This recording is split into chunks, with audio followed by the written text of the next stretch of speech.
Hey everyone, thanks for tuning in. This video is a brief game review video about National Geographic's DVD game titled Show Me the Wild. In this video, I'll briefly share with you some of the features and functions of the game that I have been enjoying since it came out. Over the years, I spent many hours with my kids and family playing the Show Me the Wild. I absolutely have nothing bad to say about any of the features or functions or content of the game. I only have good things to say about this product. It is so good, it's exceptional. Like really. And I don't use that word very often. So, let's take it from the top. The game is a DVD game. It's got a DVD. And you put it in a DVD player or a computer and you play it with your remote. You make selections that appear on the screen. The game came out in about 2006. We'll go with that date there, 2006. So this is everything that's inside the box. There's nothing else in the box. The box is empty now. In no particular order, the game is a skill-based game with some chance elements in it. The whole family can play it. It says players 6 and up. Somewhere on it says ages 6 and up. And yeah, oh, there we go. Ages 6 and up. People need to be able to either read in English to understand this, or have enough cognitive functionality to understand the questions and the facts and what's happening in the game. So mostly it's based on skill and knowledge with some chance elements mixed in there, so that kids have a better fighting chance against adults should adults compete against or race against or play against kids. The chance elements are computer generated even-handedly, so anybody can get benefits from it, or anybody can get setbacks. Computer generated chance elements. The questions are presented with John O'Hurley. Is absolutely brilliant, hilarious, and top of the line. Fun to watch. This is an engaging game. So the pictures on it, the images, as well as the movie clips or the video images, are high resolution, super good quality. The questions are relevant, to the point, and the audio that goes with it is also top of the line. How the game works is, of course, you put the DVD into the either DVD player or computer, laptop, whatever, and you select number of players, whether you want to play individuals or teams, and choose your animal. So instead of like on a board game where you have a figurine played or picked, that which you can actually physically move on a physical board in a board game, here you make your selections. It's a digital game, so your team is going to be represented on the screen digitally, and so that's how the game visually looks like. The questions, the skill-based questions, are really well thought out. There are multiple choice questions, as well as questions that are knowledge-based in 3 different areas. Language-based, so it teaches language, such as such and such animal, is this a carnivore, a herbivore, an omnivore, and you need to know those words in order to make an informed decision. Or you need to look up those words, or it's a good chance for you to communicate with your kids or family members about the meaning of those words, or if you don't know the words yourself, you can look it up and make it a learning opportunity for the whole family, so kids can learn from the parents. Hey, what do you do if you don't know something?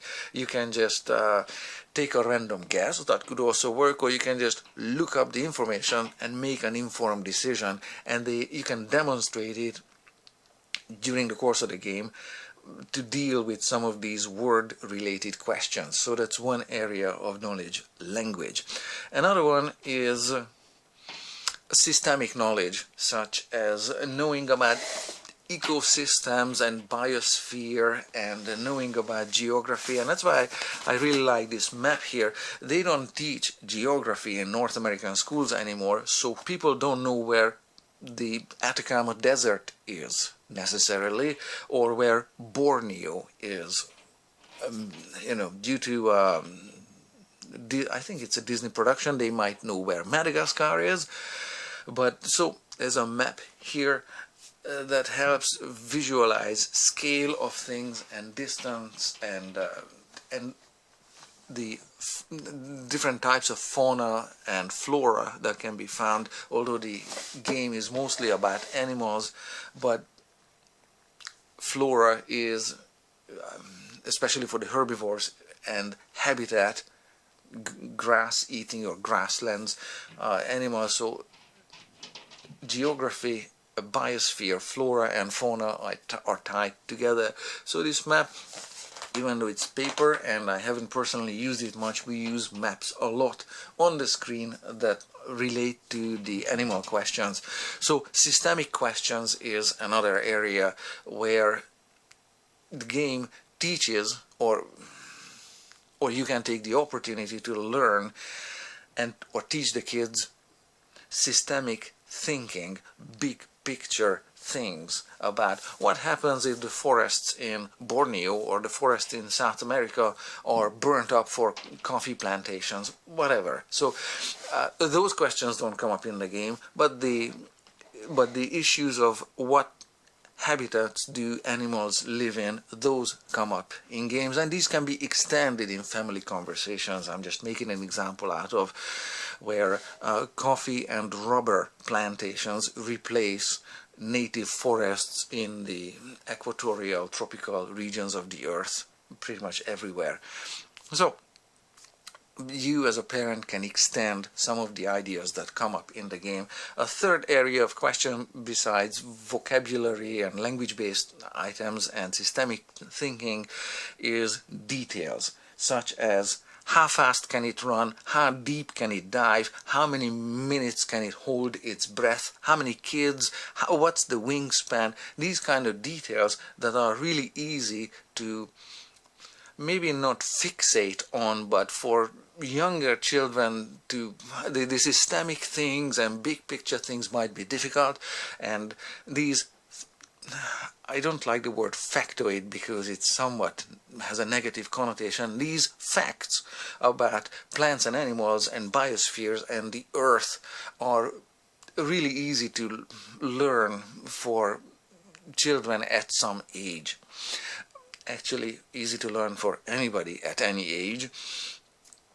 And so these fact-based, detail-based questions are a third area that the questions are, or the skill questions are based on, that makes up the knowledge base, or the questions that pop up on the screen with either a supporting video or sometimes it's just images. This knowledge base is presented in multiple choice questions or different formats. Sometimes it's with a short video with a true or false or some other formats, and it's really engaging for the whole family. So it says ages 6 and up, but younger children can also be involved in this because anybody can understand moving images of an eagle catching a fish, and then a question can be read to people who don't necessarily who can't read actually the words off a screen just yet because they are not yet school age, and they can be part of the community and be involved and still can learn. So the game is exceptional. It's really outstanding. I'm happy with all of its contents and all of its features. Highly, highly recommend it. It's well worth your time engaging your family or your neighborhood kids with a game like this. Thank you very much for your time watching my video.